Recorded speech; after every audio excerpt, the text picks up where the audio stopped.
My industry news this week concerns IMAX. In the grand scheme of things, box office numbers have taken a dive this year, including IMAXs as well. But IMAX is being optimistic. They are saying that they think that they're going to cross the $1 billion line as far as revenue in 2025.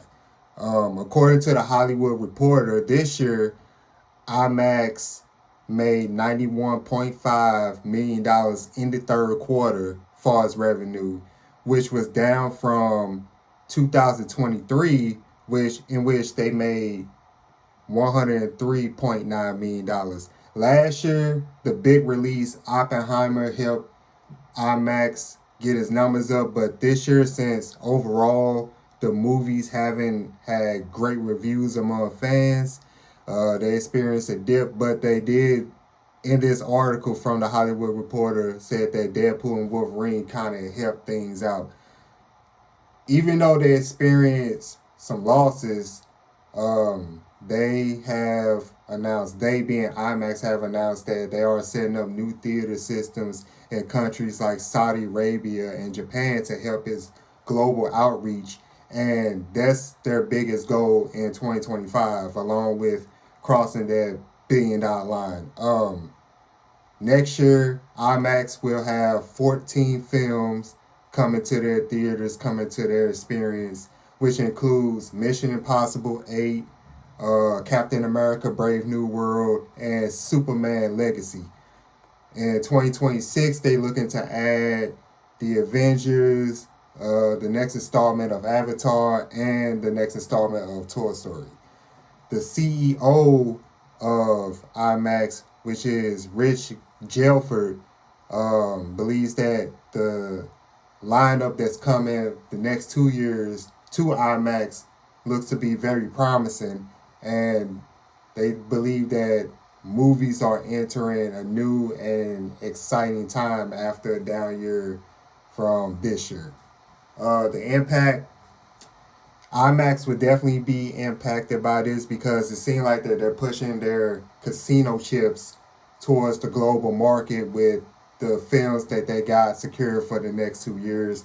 Um, IMAX versus traditional movie theaters offer a unique experience for consumers, like having great sound quality, having the better visuals, the better graphics, with less grainy imagery.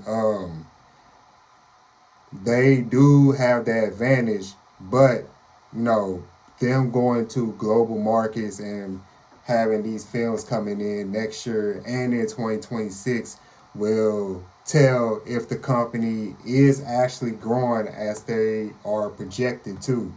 Um, we could see filmmakers, if this is successful in the global market, filmmakers could start making their films to IMAX standards, which is bigger and the better, the more quality versus regular theaters.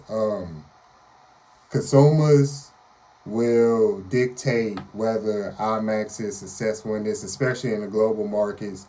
Um, they do have to, tailor to those countries like Japan, like Saudi Arabia, and also they have Australia and France included in the ones getting the new theater sets.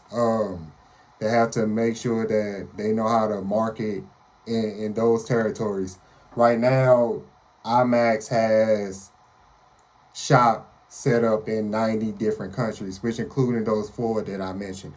The first question is, can they actually cross the $1 billion line?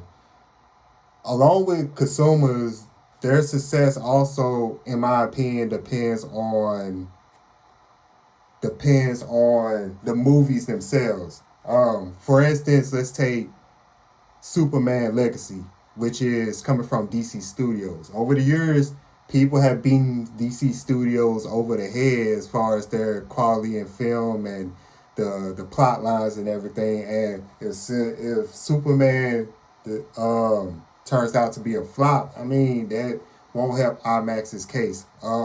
Will people be interested in seeing Mission Impossible 8? And when I mean people, I mean like the younger generation who may not necessarily have grown up to know about Tom Cruise. The second question I have is, will those films that I mentioned, will they have a global impact? Like I said, that DC is, in my opinion, under a lot of pressure to deliver a great product. Are those films marketable, even though by name, yes, are they marketable enough in other countries to where they'll be anticipating those films as well? Because remember, you're talking about IMAX going after the global market and not just U.S. and Canada, in which that's where has originated from. And then they still have a lot to prove, but in my opinion, with these lineups that they have and with their viewing experience, I do believe that IMAX will cross that $1 billion line. But will they be able to sustain that success going forward for the next 10 years instead of the two that they're focused on?